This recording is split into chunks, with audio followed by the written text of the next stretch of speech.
আমার প্রিয় বন্ধুরা, প্রত্যেকটা মানুষ, কি ছেলে কি মেয়ে, প্রত্যেকেই চায় সর্বসুখী হতে। কিন্তু সংসার জীবনে এবং বাস্তব জীবনে সবাই কি সর্বসুখী হতে পারে? প্রত্যেক মানুষকে, কি ছেলেকে কি মেয়েকে বেছে নিতে হবে একটা মাত্র সুখ। সেই একটি মাত্র সুখেই তুমি সুখী হবে, বাকিগুলো তোমার জীবন থেকে বাদ দিতেই হবে। কারণ সর্বসুখী মানুষ এই পৃথিবীতে কেউই নেই। সেই একটি সুখ তোমার কি দরকার, আমি তা বিশ্লেষণ করে বলছি, বর্ণনা করছি। তুমি বুঝে নিয়ে ঈশ্বরের কাছে সেই সুখ প্রার্থনা করো, দেখবে তুমি সেই সুখে অবশ্যই সুখী হবে। সুখ নানা প্রকার।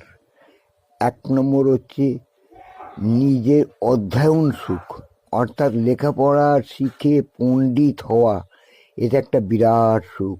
জ্ঞানী গুণী মানুষ হওয়া একটা বিরাট সুখ। 1 নম্বর গেল। 2 নম্বর হচ্ছে কি বন্ধু বান্ধবের সুখ, অর্থাৎ তুমি তোমার বন্ধু বান্ধবের সঙ্গে বিভিন্ন রকম আলোচনা আলাপ করে যে সুখ পাও, সেটা হচ্ছে বন্ধু বান্ধবের তরফ থেকে পাওয়ার সুখ। 3 নম্বর হচ্ছে কি তোমার সাংসারিক সুখ।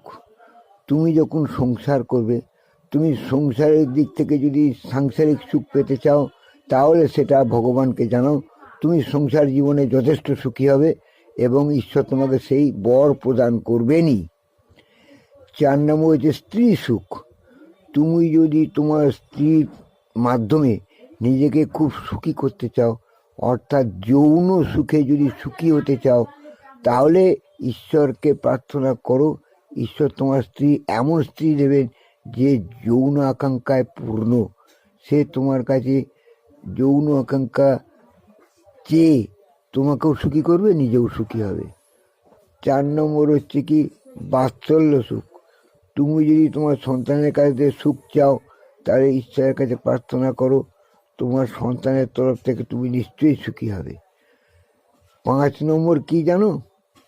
5 নম্বর হচ্ছে মৃত্যু সুখ, জীবনের শ্রেষ্ঠ সুখ।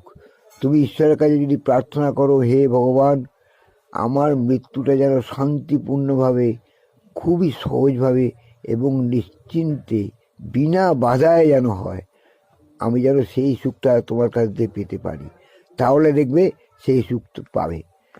এতগুলো সুখ আছে, তুমি যেটা দরকার সেটা চেয়ে নিতে পারো। আমার ইউটিউবটাকে